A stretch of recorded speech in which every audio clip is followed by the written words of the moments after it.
इदम श्री सद्गुरुवे नमः। जन्म शताब्दी पुस्तकमाला 91। अध्यात्म एक प्रकार का समर, डे 7। परम पूज्य गुरुदेव वंदे माँ और उनका अनन्य प्रेम, अनंत प्रेम।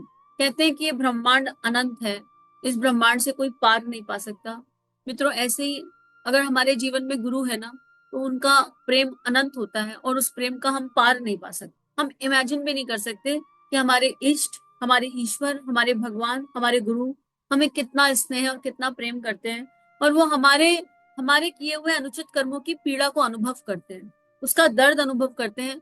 बिल्कुल ऐसे ही जैसे एक माँ जब बच्चा कुछ ऐसा कर रहा हो जो ना करने योग्य और बच्चा कहना भी ना मान रहा हो, तो एक माँ के अंदर में कितनी हलचल हो जाती है, एक पिता के अंदर में कितनी हलचल हो जाती है। एक माता पिता बच्चे के संतान के भविष्य के लिए व्याकुल से हो जाते हैं, आकुल व्याकुल हो जाते हैं कि कैसे समझाएं, क्या करें कि ये संतान समझ जाए कि सही रास्ता क्या है। ऐसे ही वो गुरु रूपी माता पिता, हमारे परम पूज्य गुरुदेव वंदे माँ, हमारे द्वारा किए गए अनुचित कर्मों को देखते हैं तो उनके अंतस में एक पीड़ा उठती है, और वो हमें अलग अलग रास्तों से समझाना चाहते हैं, मनाना चाहते हैं। और वो ये कहना चाहते हैं कि बेटे, पतन का रास्ता बहुत सरल है, तुम पतन की ओर मत बढ़ो। कमाना कठिन है, इज्जत कमाना कठिन है, एक पल में बह जाती है। पैसा कमाना, गुरुदेव ने एग्जाम्पल दिया, 1 मिनट में एक दिया सलाई लगी और पूरा का पूरा घर त्राहिमाम हो गया। कल गुरुदेव एग्जाम्पल से समझा रहे थे। तो डिमोनेटाइजेशन आया, लाखों इकट्ठा किया हुआ 1 मिनट में खत्म हो गया, पल भर में वैल्यू निल हो गई, वैल्यू निल हो गई। कोरोना आया, ऑक्सीजन की वैल्यू पता चल गई। तो अब हम अगर अभी भी नहीं जानेंगे, अभी भी नहीं समझेंगे कि हमें भीतर की और की यात्रा करनी है, हमें बाहर किसी से कोई युद्ध जीतने की आवश्यकता नहीं है। अगर हमने भीतर का युद्ध जीत लिया, और भीतर का युद्ध जीतने के बाद इंसान कैसा हो जाएगा? शांत हो जाएगा, निर्लिप्त हो जाएगा, स्माइल करेगा, मुस्कुराएगा, और समाधान एक शब्द से निकल कर आ जाएगा उसे। और उसके अंदर कोई लालसा, कोई इच्छा नहीं होगी, कोई भावना, कोई क्रिया प्रतिक्रिया नहीं होगी। उसके अंदर बस एक ही चीज होगी, प्रेम, अद्भुत प्रेम। ऐसा प्रेम, ऐसा प्रेम जिसको व्यक्त ही नहीं किया जा सकता, जिसकी कोई परिभाषा ही नहीं है, जो है, हमेशा है, सदा से था और सदा रहेगा। और इस गूंगे के गुण को वही जान सकता है जिसे परमात्मा, जिसके पास ये शक्ति प्रकट कर दे। ये विचार करने वाली बात है। तो गुरुदेव कह रहे हैं कि बेटे, आप जितनी भी मेहनत आज कर रहे हैं, आप बहुत मेहनती हैं। हमें गुरुदेव कह रहे हैं, आपने आज जो भी कुछ अर्जित किया है उसके लिए आपने बहुत मेहनत करी है, लेकिन इस मेहनत की दिशा को बदल दीजिए।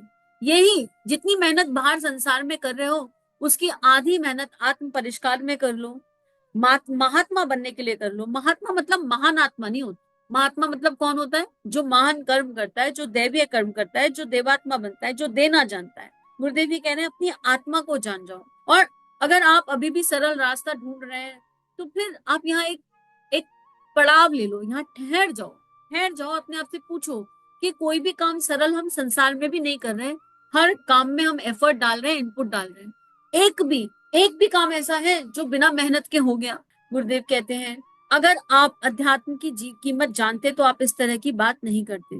कीमत जानते होते तो आप सरल रास्ता नहीं पूछते। आप इंग्लैंड जाना चाहते हैं, अच्छा साहब, इंग्लैंड जाने के लिए लाइए 6,000 रुपए। अब जिस समय ये प्रवचन दिया उस समय 6,000 लगते होंगे।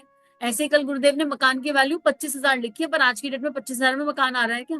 इसलिए उसको 25 लाख बोल दिया गया। तो लाइए 6 लाख रुपए, आपको हवाई जहाज का टिकट दिलवाएं? नहीं साहब, इतने पैसे तो हम खर्च नहीं कर सकते। क्या करना चाहते हैं? सरल रास्ता बताइए इंग्लैंड जाने का।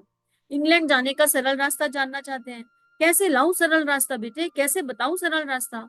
बस गुरुजी, ज्यादा से ज्यादा मैं 6 नए पैसे खर्च कर सकता हूँ, यानी आज की डेट में ज्यादा से ज्यादा 6,000 खर्च कर सकता हूँ। 6 लाख तो मेरे पास नहीं है, प्लीज मुझे इंग्लैंड पहुंचा दीजिए ना। अच्छा ला, अपने 6 नए पैसे ला, इंग्लैंड अभी चुटकी में पहुंचाता हूँ। ये देख, हरिद्वार में बैठा था और पहुंच गया इंग्लैंड। आंख बंद कर, इमेजिन कर, इंग्लैंड आ गया। भाई, जैसी इन्वेस्टमेंट करोगे वैसे ही तो रिटर्न आएगा। इंग्लैंड जाने के लिए 6,000 रुपए खर्च करना चाहते हैं, तो ला भाई 6,000 रुपए दे। गुरुदेव ने ध्यान करा दिया, यहाँ बैठे बैठे इंग्लैंड पहुंचा। देख, ये लिखा हुआ इंग्लैंड। अरे महाराज जी, ये तो आप चालाकी की बात करते हैं।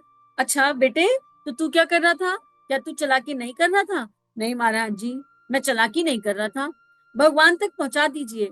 बेटे, तू चालाकी कर रहा था, तू अच्छे से जानता है कि इंग्लैंड का टिकट 6,000 रुपए में नहीं आएगा, लेकिन फिर भी तू ये आशा अपेक्षा कर रहा है। अब ऐसे ही हम कर्म तो कर रहे हैं ऐसे कि जहन्नुम का टिकट मिले और मांग रहे स्वर्ग। Sorry to say that. सबको जहन्नुम का टिकट फ्री मिला हुआ है हमें। जहन्नुम हमने देखा हो कि नहीं देखा हो, पर टिकट फ्री में मिला हुआ है, एकदम बिल्कुल ठीक। अब मांग रहे हैं क्या भगवान के सामने? भगवान जी स्वर्ग कैसा होगा, मरने के बाद हमारा क्या होता है? गुरुदेव कह रहे हैं छलो मत, अपने आप को चालाकी मत करो, इतना चालाक बनकर क्या क्या मिलेगा? भगवान तक पहुंचना चाहते हो, मुफ्त में अपनी सिद्धि से पहुंचा दीजिए गुरु जी, आप आपके पास तो सारी सिद्धियां हैं, यहाँ पहुंचा दीजिए वहां पहुंचा दीजिए। पागल कहीं का, पहुंचा दो तुझे जहन्नुम। देखो बिल्कुल नहीं पता था कि यही शब्द आने वाला है, और अगली लाइन में यही शब्द आ गया, पहुंचा दो तुझे जहन्नुम, तू कहीं नहीं जा सकता, जहां है वहीं बैठा रहे। और मित्रों पता है एक सत्य ये भी है कि अगर गुरु कृपा कर दे और बिना पात्रता के, बिना एफर्ट के, बिना अभ्यास के वहां पहुंचा दे जहां हम कह रहे हैं, हम पागल हो जाएंगे। हमको वहां की ऊर्जा बर्दाश्त नहीं होगी, क्योंकि हमारे अंतःकरण में वो कैपेसिटी ही नहीं है, हमारे अंदर वो क्षमता ही नहीं है। सूर्य जरा सा नीचे आया तो ग्लोबल वार्मिंग करके चिल्लाने लग जाते हैं, ताप सूर्य का सहा नहीं जाता और जाना चाहते हैं सूर्य लोक में। सत्य लोक में तुम्हें मिलेंगे वो हम सबके प्यारे। क्या है भगवान? सत्य लोक है। सत्य लोक में क्या है? प्रकाश है, दिव्य प्रकाश है, ऐसा प्रकाश जो ठाकुर को मिला। हर साधना के बाद उन्होंने कहा हर जगह प्रकाश ही पाया। उस प्रकाश को जो पात्रता वाला व्यक्ति है, जिसने मतलब जिसने अपने गुरु का कहना माना है, जब वो उस लोक में जाएगा तो उसको शीतलता का अनुभव होगा, शांति का अनुभव होगा, सुकून का अनुभव होगा। पर आपके और मेरे जैसे चले जाएंगे तो हम तो भस्म हो जाएंगे, चीखेंगे, त्राहिमाम करेंगे। यकीन नहीं होता, विवेकानंद जी को देख लीजिए, हर किसी से पूछते थे भगवान को देखा है? हर किसी ने कहा नहीं देखा। ठाकुर ने कहा हाँ देखा है, मुझे दिखा सकते हो? हाँ दिखा सकता हूँ। ठाकुर ने विवेकानंद के ऊपर हाथ रखा, चीख निकल गई, छोड़ दो, मुझे बचाओ, मुझे बचाओ। निकल गई चीख विवेकानंद जी की। और वही विवेकानंद जब उन्होंने अपनी पूरी यात्रा करी तो वो यूथ आइकन बन गए। हम आज उन्हें याद करते हैं, आज हम उन्हें स्मरण करते हैं, आज उनके बारे में विचार करते हैं। तो अपने आप से पूछने की आवश्यकता है कि वो तो मांग लो जिसे सह सको। अरे अगर 5 साल का बच्चा अपनी मम्मी से कह दे लाओ 5,000 रुपया, उसको खर्च करना ही नहीं आ रहा है, नुकसान कराएगा अपना भी और अपनों का भी, मम्मी पापा की मेहनत का भी। तो हम क्या मांग रहे हैं? हम वो मांग रहे हैं जिसे संभाल के रखना नहीं आता है। हम वो मांग रहे हैं जहां पहुंचकर हम सोचेंगे यहाँ करना क्या है। जौहरी को ही हीरे की कदर होती है, हमें उन लोगों की कदर ही नहीं है। अनंत लोक हैं, एक यज्ञ लोक है, एक जप लोक है, एक साधना लोक है, अरे जाने कितने लोग हैं सूक्ष्म में, एक बार सूक्ष्म की गति पकड़ो तो। पर हमें समझ ही नहीं है उस लोक की। अगर आपको मुझे एक ट्रेन में बैठा दिया जाए और ये ना बताया जाए कि कौन से शहर में भेजा जा रहा है, ठीक, वहां की लैंग्वेज, भाषा सब कुछ अलग है, और ट्रेन में बैठे हैं, 14 घंटे का, 16 घंटे का, 20 घंटे का सफर किया, ट्रेन रुक जाए और फिर कहा जाए बिग बॉस कह रहे हैं ट्रेन से उतरो, ट्रेन से उतर जाओ, ना तुमको शहर का नाम पता, ना तुमको वहां की भाषा पता। क्या करेंगे वहां जाकर? इमेजिन करके देखिए, क्या करेंगे हम वहां जाकर? हमें भाषा नहीं पता, शहर का नाम नहीं पता, हम कहाँ आ गए हमको नहीं पता, हम पागल हो जाएंगे, सरवाइव नहीं कर पाएंगे, हमारी चीखें निकल जाएंगी। तो यही वाली बात है, यही वो सत्य है कि गुरुदेव कह रहे हैं जहन्नुम का टिकट पक्का है, क्योंकि जहन्नुम हमने अभी बना रखा है, जहन्नुम के लिए कहीं जाने की आवश्यकता थोड़ी ना है।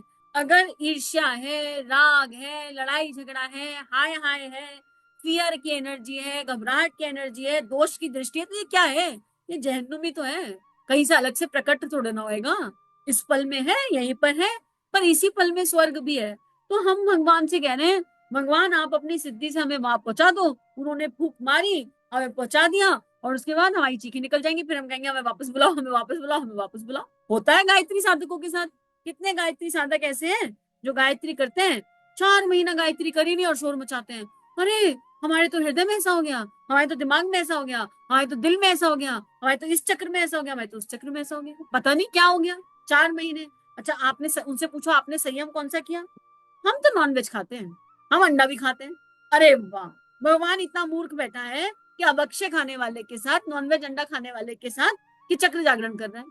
अच्छा आपकी दिनचर्या क्या है, वो क्या होता है? आप झूठ कितना बोलते हैं? अरे हमने सच बोला कब? हमें पता ही नहीं हमने सच कब बोला लास्ट, हमारे तो जब मन में आता है जब बोल देते हैं।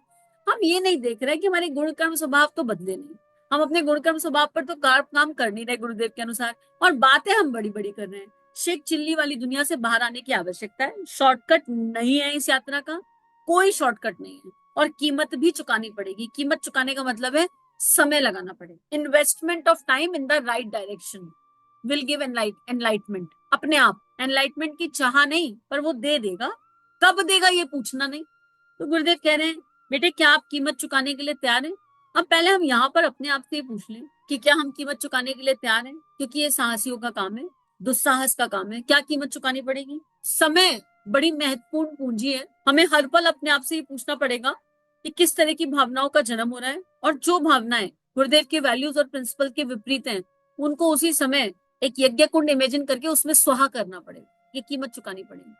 हम किसी को दोष नहीं दे सकते अपनी परिस्थितियों का, अपनी मनस्थितियों का। ये कीमत चुकानी पड़ेगी। हमें अपने समय के एक एक पल पर सुई की नोक के जैसे ध्यान रखना पड़ेगा। ये कीमत चुकानी पड़ेगी। हमें जब तब साधना अनुष्ठान करने पड़ेंगे। हम ये नहीं कह सकते कि हमारा मन नहीं लगता जप में। मन को लगाम लगाना पड़ेगा। हमें इंद्रियों को समझाना पड़ेगा। हमें आध्यात्मिक मन की तरफ बढ़ना पड़ेगा। हमें ये देखना पड़ेगा कि हमारी दिनचर्या किस तरह की है, हमारे भाव कैसे हैं, हमारे विचार कैसे हैं। ये सारी कीमत चुकानी पड़ेगी। और उसके साथ संसार भी निभाना पड़ेगा। हिमालय पर जाने के लिए नहीं कहा जा रहा। ये मूर्खता और ये ऐसी मूर्ख बात हम लोगों को सोचनी भी नहीं चाहिए कि यार हिमालय चले जाएं। अगर ऐसा होना होता तो हमको जन्म ही वहां मिलता। गुरुदेव, हम जिस गुरु को मान रहे हैं, जिस गुरु को जान रहे हैं, उन्होंने गृहस्थ एक तपोवन कहा और गृहस्थी में रहकर गायत्री माता को जीकर दिखाया, उनको प्राप्त किया। गृहस्थी में रहकर वो कर दिखाया। हम आप कह देंगे उन्हें तो माता जी मिली थी। अरे तो अगर हमारे भीतर माता जी जागृत हो जाए तो हमारा साथी गुरु हो जाएगा। हमारे भीतर गुरु जागृत होता है तो साथी माता जी हो जाएंगी। पर हम अपने आप को देखें, हम किसी को ना देखें। हमें इधर उधर देखना ही नहीं कि कौन क्या कर रहा है। हमको ये देखना है कि हम प्रेम की ऊर्जा के साथ, समूह के साथ, गुरुदेव का कहना मानते हुए युग निर्माण योजना के अनुसार क्या एक एक पग रख रहे हैं। गुरुदेव कह रहे हैं, मित्रों, ऊंचा उठने और श्रेष्ठ बनने के लिए जिस चीज की, जिस परिश्रम की जरूरत है, उसके लिए अगर आप कमर कस करके तैयार हो जाएं, कीमत चुकाएं, तो सामान खरीद सकते हैं। लाइए, 50,000 लाइए, हीरा खरीदिए। अगर आप कहें मैं 5 पैसे में हीरा खरीदूंगा, बेटे 5 पैसे का हीरा किसी ने ना देखा, ना कोई खरीद सकता और ना कहीं मिल सकता। सस्ते में मुक्ति बेटे हो ही नहीं सकती। और सच्ची मुक्ति क्या है? अगर मुक्ति की और मोक्ष की डेफिनेशन हमारे मन में यही है कि जन्म मरण के चक्र से छूट जाना मुक्ति और मोक्ष है, तो जिस गुरु को ये देह पड़ती आ रही है, उस गुरु की परिभाषा तो ये कहती है कि देह में रहते हुए भी विदेह हो जाना मोक्ष और मुक्ति है। देह में रहते हुए भी देह भाव, जीव भाव, नाम भाव से हर तरह के अहम से मुक्ति पाना ही मोक्ष है। जन्म मरण के बंधन से मुक्त होकर क्या करेंगे? फिर भगवान का काम कौन करेगा? ढीला छोड़ने की आवश्यकता है। सर्वथा सारी इच्छाएं खत्म हो जाना मुक्ति है। एक भी इच्छा शेष ना रहे, एक भी इच्छा। और फिर वो ईश्वर इच्छा बनकर देह में से प्रकट हो जाए। एक संग्रह का कोई भाव ना रह जाए, इतना सा भी भाव नहीं। फिर वो ईश्वर अपने यंत्र को जैसे मर्जी चलाए, उसे मुक्ति कहते हैं। ये समझ में, ये अनुभव में आता है, ये समझ में आता है जो गुरुदेव समझा रहे हैं। तो अब इतनी बड़ी चीज मिलेगी तो उसके लिए पड़ाव भी तो कई सारे हैं। पहले पार्वती रूपी संकल्प की आवश्यकता है, फिर पार्वती रूपी संकल्प के साथ शिवत्व की अवस्था को जीने की आवश्यकता है। शिवत्व की अवस्था को जीने के बाद मैं क्या हूँ, मैं क्या हूँ अनुभव करने की आवश्यकता है। फिर सारे भय से मुक्ति के लिए आत्मा परमात्मा का मिलन संजोग की यात्रा करने की आवश्यकता है। फिर वहां से प्रेम के दिव्य तत्व प्रेम योग को जानने की आवश्यकता है। और उसके बाद कहीं कृष्ण तत्व का प्रवेश होगा। और वहीं से कहते हैं गुरु ही ब्रह्मा, गुरु ही विष्णु, गुरु महेश्वरा। तो महाकाल तो जीवन में आ गए। वो कह रहे हैं भाई मैं तुम्हें शिवत्व की ओर ले जा रहा हूँ, चलो मेरे साथ। हम चले तो सौभाग्य जग जाएगा। तो आज का स्वाध्याय यहीं पर गुरु चरणों में अर्पित समर्पित करते हैं और अपने सौभाग्य को सराहते हैं और ईश्वर को आभार डालते हैं कि वो हमें एक दैवीय यात्रा पर ले जा रहे हैं और बहुत खूबसूरती से टूल्स एंड टिप्स के साथ ले जा रहे हैं। क्या ना करने योग्य ये भी बताया जा रहा है और क्या करने की आवश्यकता है ये भी बताया जा रहा है। अब हमको अपनी कॉपी जांचनी है और अपनी कॉपी जांच कर ये हिसाब लगाना है कि जो करने योग्य है उसको हम कितने प्रतिशत आज कर रहे हैं और उसकी परसेंटेज को कैसे बढ़ाना है। और जो ना करने योग्य है उसके लिए हमको नाम जप करने की आवश्यकता है। हीनता में जानने की आवश्यकता नहीं है, लेकिन थोड़ा सतर्क और अलर्ट होने की आवश्यकता है। और जैसे ही कोई ना यज्ञ करने योग्य कर्म होने वाला हो, वहीं पर अपने आप को होल्ड करने की आवश्यकता है कि हम ये क्यों कर रहे हैं। बस ये इतनी, इसी को साधना कहते हैं। और कुछ नहीं है, विचारों की चौकीदारी इतनी है। और इतना जिसने कर लिया उसके जीवन में सुमंगल आ गया।